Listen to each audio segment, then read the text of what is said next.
Well, hello to another episode of the Quadruple D. And today we're going to be talking about Mike Johnson, the neo-fascist Ned Flanders, the ultra generically named House Speaker.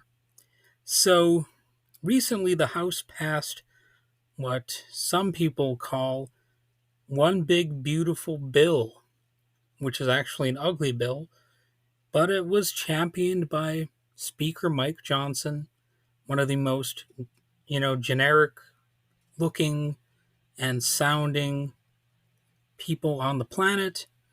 And, President Trump was on board with it as well, of course. And the bill proposes sweeping changes to the Supplemental Nutrition Assistance Program, called SNAP by a lot of people. And it could significantly reduce food assistance for millions of Americans, despite Johnson's public assurances that we are not cutting SNAP. Independent analyses project substantial reductions in benefits and eligibility. So a lot of people would say that Mike Johnson, despite being all biblical and holy, in his outward appearance that he wants to put out there, he is lying. Or a lot of people would say that about him. And isn't lying a sin? I think it kind of is, But, that's one of the things about these people. They have buried kinks. So they get off on lying. They want to put up this front of being so virtuous and whatnot, but deep down they're really these bad boys. And you know, they might even like go home and have their, they might take off their suit and ties and all that stuff and get into their leather uniforms and go get spanked in a basement somewhere. That wouldn't surprise me at all. And, a lot of these types of people, they're closet cases, and that's why they're, so hateful of the LGBT community or whatever. It's been proven time and time again that many of these people are actually closet cases. And, you know, it's if you just listen to Mike Johnson speak, he sounds like he's got at least some skeletons hidden away in his closet, and a little bit speculative maybe. Maybe it's unfair of me to say it, but it's a possibility. It seems like it's a really spectacular opportunity for him to someday, come out of the closet and say, "My real god is money." I'm serving the Dark Lord of Almighty Cash. The god of my choice is the Almighty Dollar. If you would just come out of the closet and admit that, I think we would all be better off. He could have a nice sigh of relief because he's finally admitting that he is a corporatist to his core and that he represents none of the values of the Bible. Because remember, the Bible at one point, I don't even remember specifically what part of it says this, but it suggests that a rich man will have a harder time getting in heaven than a camel will have passing through a needle, or the eye of a needle, I should say. And that really gives you the idea of the discrepancy between what these people represent and what a lot of their good books says. Of course, the Bible is also in many ways pro-immigrant. It suggests that you should love the stranger as much as you would love your neighbor. The very common message, and the commonly disregarded message is that you should love everybody, including your enemies. It even says, love your enemy. Well, the implication there is that, you should be making friends, not enemies. And You should not be, taking food away from hungry children and cutting cancer research away from children, etc., etc. But the the deviant greed factor has to overcome the significant need factor. And the Republican solution to a problem, if there's an order, I'm not sure, but it is either to bomb something, shoot at it, beat it, throw it out on the street, throw it in a prison cell, ridicule it, um, pretend it doesn't exist. Well, you get the idea. It's a number of basically any sort of cruel sort of treatment.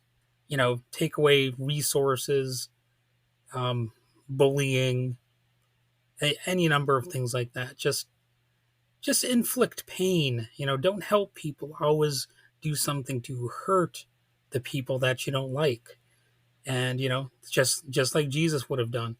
So, according to the nonpartisan Congressional Budget Office, the the bold and beautiful bill expanded work requirements alone would result in approximately 3.2 million fewer individuals receiving SNAP benefits each month over the next 9 years. Now, that's a projection, of course. It it might not be quite like that, but it's reasonable. They got some people to crunch the numbers involved here. And the Urban Institute's analysis suggests an even greater impact, estimating that 5.4 million people could lose some or all of their monthly SNAP benefits due to these changes. So, yeah, very impactful. The proposed legislation extends mandatory work requirements to adults aged 55 to 64 without dependents, a demographic often facing age related employment challenges. Policy experts warn this expansion could disproportionately affect older adults who may struggle to meet the 80-hour monthly work or training requirement due to physical limitations or age discrimination in the labor market. So yeah, it's more of this placing hurdles in front of people. Isn't that nice? Just like Jesus would have done. You know, that's exactly what Jesus would have been doing. He would have been saying, "Don't help people. You gotta make them leap through hoops first. You gotta make them perform tricks. Work for whatever they can get. It's not like the Bible encouraged giving people freely at all at any point. Like the Jesus in the Bible. And there's some dark stuff in the Bible, of course, like some twisted things happening, but I'm not going to get into that here. We're talking about the New Testament hippie Jesus stuff that happened in the Bible. So, in addition to tightening work requirements, the bill mandates increased financial contributions from states to fund SNAP. Given that states are legally required to balance their budgets, this shift could force them to make some difficult decisions, such as cutting other programs, raising taxes, or reducing SNAP benefits during economic downturns. Downturns. I said downturns. I meant downturns. Anyway, speaking of turds, and I swear that was just like an accident, uh, but speaking of turds, Speaker Johnson cited concerns over fraud, waste, and abuse. Where does that sound familiar? That's the same thing they say about SNAP. And you know how trendy these Republicans are. They latch onto a word, a buzzword for a moment, and they just latch onto it for as long as they can. And this one is fraud, waste, and abuse. But anyway, he said that he's concerned about all that within SNAP to justify the changes, pointing to an estimated 10.5 billion in improper payments in fiscal year 2023, which accounts for about 11.7% of the program's payments. However, here's the kicker: improper payments include both overpayments and underpayments, and do not necessarily indicate fraudulent activity. So the critics argue that focusing on these figures misrepresents the program's integrity and overlooks the broader impact of the proposed cuts. The idea is that, oh, we gotta eliminate waste, fraud, and abuse, but we always have to be increasing the Pentagon budget. So cut food benefits to people because there may have been an error somewhere down the line.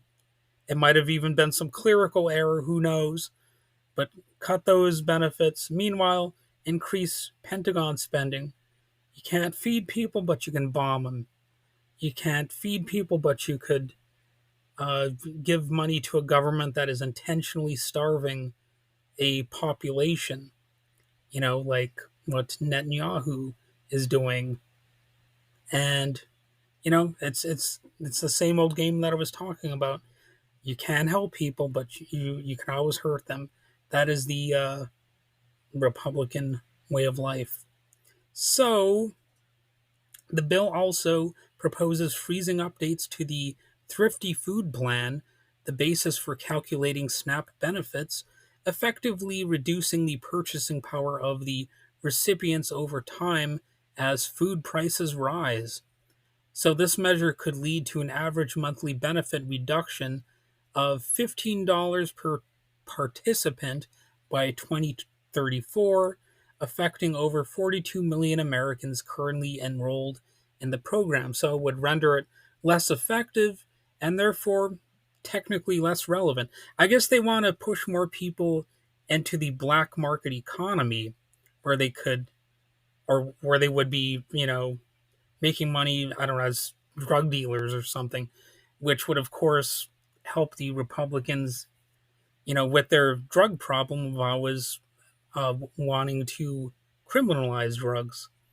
And, if people are forced into the black market with, needing to sell drugs or prostitution in order to scrape by, so much the better. Then they can crack down on those things and put those people into private prisons, or maybe convert them to the almighty religion of, God for cash.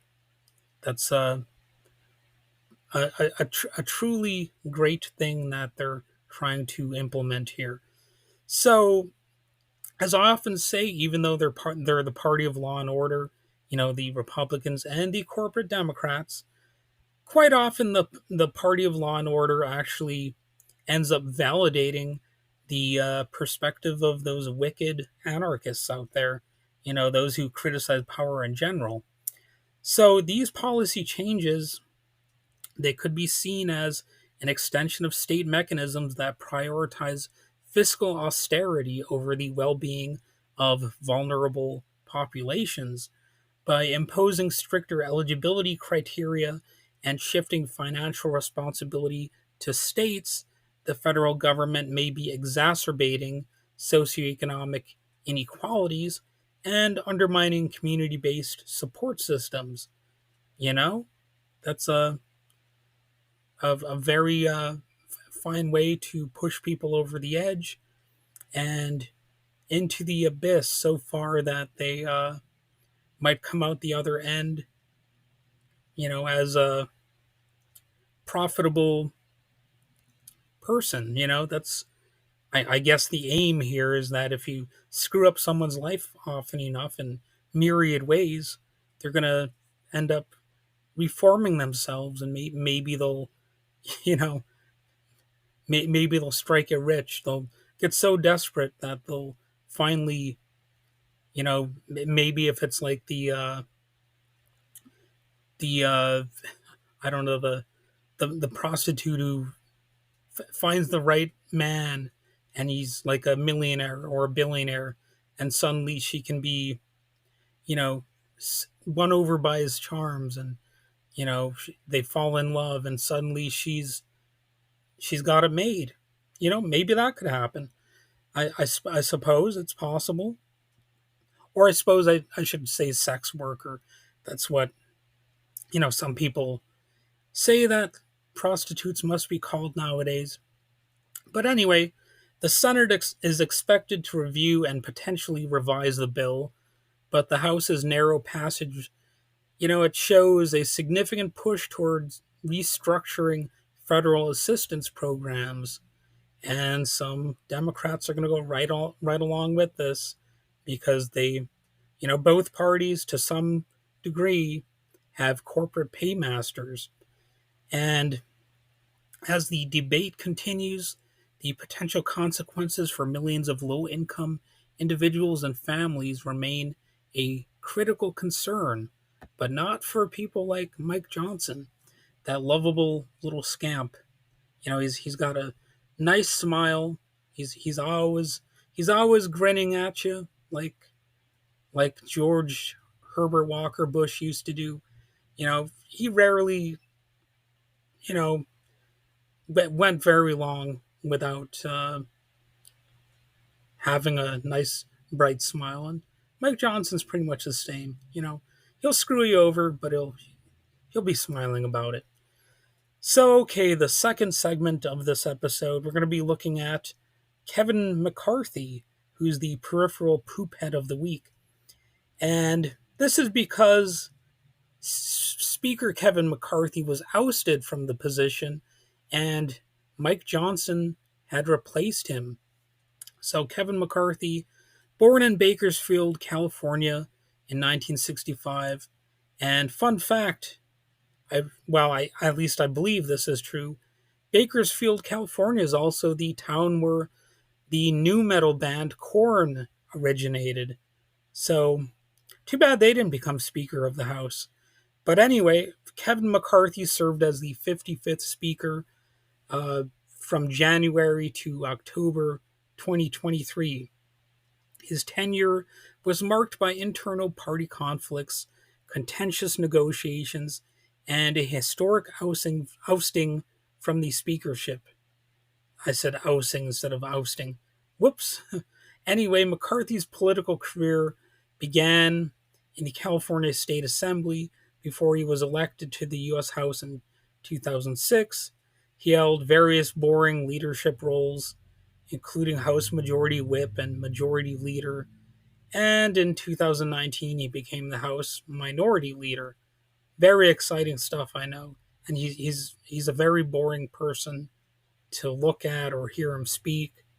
It's like watching grass grow or something like that. But anyway, following the 2020 presidential election, McCarthy, because he's a lying scoundrel, he supported legal challenges to the results, including signing an amicus brief in the Texas versus Pennsylvania case, which the Supreme Court declined to hear because it was totally baseless. He also voted against certifying electoral votes from Arizona and Pennsylvania on January 6, 2021, despite acknowledging privately that President Biden won the election. So he's a liar, pants on fire. And hey, what was it I said before? Isn't lying actually supposed to be a sin? I kind of think so. But in January 2023, McCarthy's bid for Speaker faced significant opposition from within his own party, particularly from the so-called House Freedom Caucus. So, it doesn't represent freedom, right? That's just what they call it. I don't have to really get into that. I think most of you out there are going to be smart enough to understand that freedom has nothing to do with that particular organization. But after 15 rounds of voting, the most since before the Civil War, he secured the position by making concessions that weakened the Speaker's authority, such as allowing a single member to motion to vacate the chair, which came in handy when the rivalry between him and Matt Gaetz led to his ousting. And of course, you also have the 2023 debt ceiling crisis, that drama, yada, yada, yada. The point is, Kevin McCarthy's still out there. He's sort of trying to, you know, revamp his image in some way. He still occasionally appears in the media and they listen to him for some reason. but they don't listen to a lot of the people that I would want them to interview. But he's still out there, and therefore he's peripheral but worth paying attention to slash remembering. He had a slight impact. So the third segment is called the Fetid Fever Dream Flashback of the Week, and this time it's going to be John Boehner, or as everybody wants to call him, John Boner. Even if you don't hate the guy, you still want to call him Boner because just look at it. Look at his last name. It's popping up in your mind. Just admit it. Anyway, I'm looking at him because the fact is McCarthy was elected majority leader under Speaker John Boehner, so that's why he's relevant. And of course, John Boehner was also a corrupt and corporate political figure in the American government. Big surprise there. I know a corrupt corporatist having a role in the United States government. Never. Why would that happen? We don't have a corrupt and stupid system that is just run on greed or anything. They they never have that happen. The biggest scandal involving John Boner is that it wasn't really a single explosive event, but rather a series of entrenched issues tied to corporate influence, lobbying, and partisan gridlock. Particularly his ties to big business and his post-Congress lobbying career. So, again, from the perspective of those wicked, goofball anarchist types, his actions would not be seen as an anomaly, but as a textbook case of how state power serves capital in the United States and throughout much of the world, of course. So, the most notable controversy is Boner's corporate ties and post Congress lobbying. His most recognized behavior centers on his ties to the tobacco industry. I bet you didn't know that John Boehner was buddies with Joe Camel and such. Well, he was a former smoker, apparently. He accepted significant campaign donations from the tobacco industry and was famously photographed handing out tobacco lobby checks on the House floor in the mid 1990s. Just cartoon level corruption. Handing out tobacco lobby checks on the House floor. And it was something that was technically legal, but widely condemned, and it symbolized the raw transactional nature of U.S. politics, really. And I oddly enough, I don't really condemn him for being so flagrant about it. I think it's kind of refreshing that he was intentionally or otherwise being honest. Handing out tobacco lobby checks on the House floor. Why don't people bring that up more often? As an example of corruption in the system. I don't hear people mention that very often. But anyway, he also opposed financial regulation. No big surprise there. During the 2008 financial crisis and its aftermath, Boner often opposed strong financial reform, aligning with corporate donors, particularly in the banking sector. His positions were seen as protecting the interests of Wall Street, but he cried sometimes. Remember that? Do you remember Boner shedding some tears for this reason or that?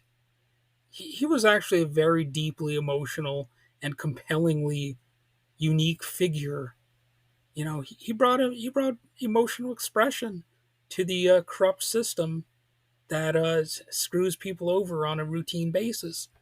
He shed tears while doing it, just like, Mike Johnson smiles and smirks. And, I guess there's a human side to this inhumanity after all. So he also did a pivot to lobbying after resigning from Congress in 2015. Boner joined the board of Reynolds American, a major tobacco company, and became a lobbyist for the cannabis industry. Whoa, whoa, whoa. Cannabis? What? Yeah, this was despite previously opposing legalization of cannabis. So I imagine the boner out there, maybe in a Grateful Dead shirt or something like that. Yeah, apparently he just gave up on the drug war stuff. He's like, oh, there might be some money in this. I'm gonna be I'm gonna be led by the wallet here, and I'm gonna get into the cannabis industry. Apparently, and this flip was viewed as opportunistic, not really anything to do with any principles, because who needs those? You have to go rogue with everything you do. Just um, well, so long as it's going rogue in a profitable manner.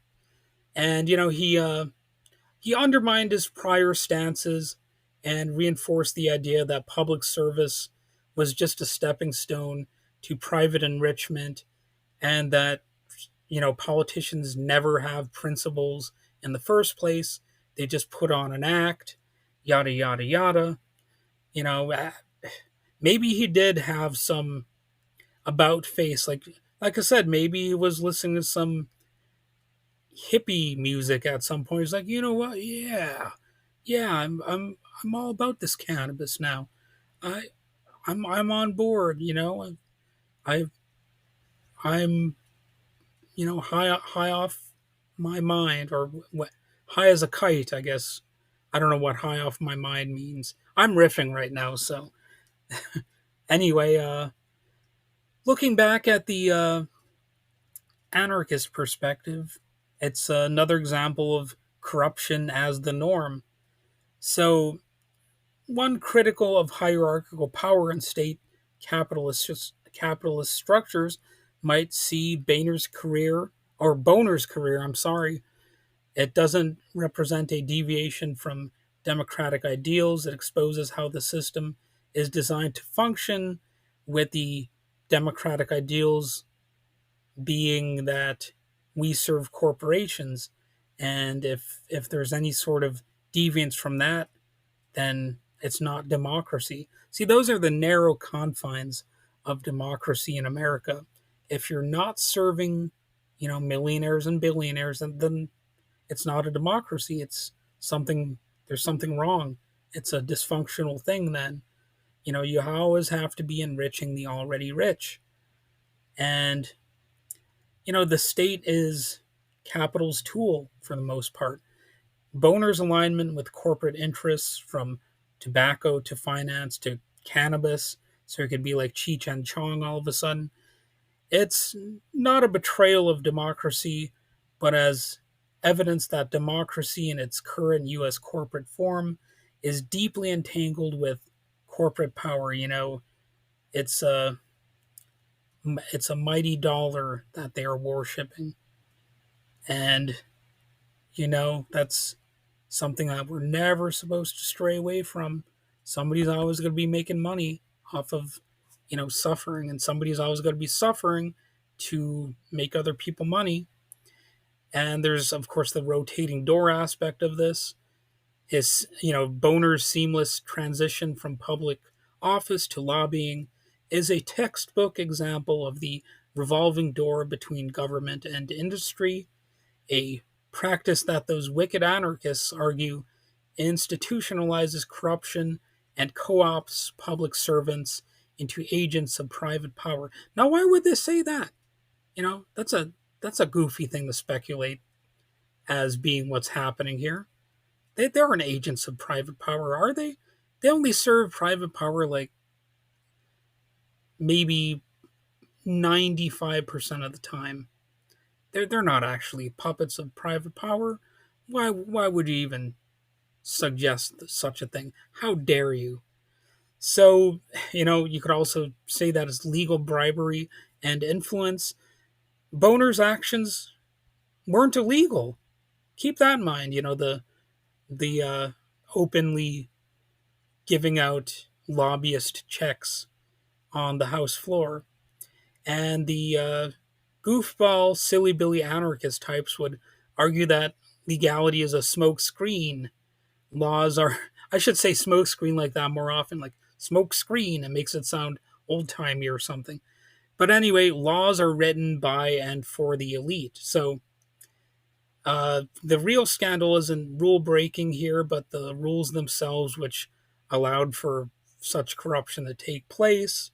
They rig the game in their own favor, at least a lot of the time. I know you can say there are exceptions to it. Some people are so corrupt that they still go to jail somehow. So this theory kind of has some holes in it. This critique made by the radicals, yet it's still quite true much of the time. And there's systemic hypocrisy. Boner's cannabis lobbying really shows the hypocrisy and fluid morality of power. So you could see this not just as hypocrisy, but as a function of a system where principles are subordinate to profit. You might have a powerful stance one day, but maybe there's money over there. So I'm going to change my mind and go over there instead to where the thing is that I used to oppose. I'm going to now support that. And maybe I'll make it rich. Won't that be fun? Won't that benefit the country? So the bottom line here is that John Boner's biggest scandal isn't a singular event. It's the systemic nature of his political career, representing corporate interests while holding public office, and then cashing in on that influence and, putting his previously stated standards into the wood chipper. Now, obviously, I'm not saying that he should have stayed anti cannabis. That's not really my point here. My point is just that he didn't have a point. He was just putting up a false front the whole time. He was doing what was culturally acceptable at the time. And then, when he realized he could make some cash, suddenly he was willing to convert to a different position. So I think most people wouldn't be shocked or outraged by this. They'd see it as confirmation that representative democracy under capitalism is a managed illusion where power always bends to money, and the country gets bent over for money as well, and royally screwed by that kink master Mike Johnson and his creepy pals.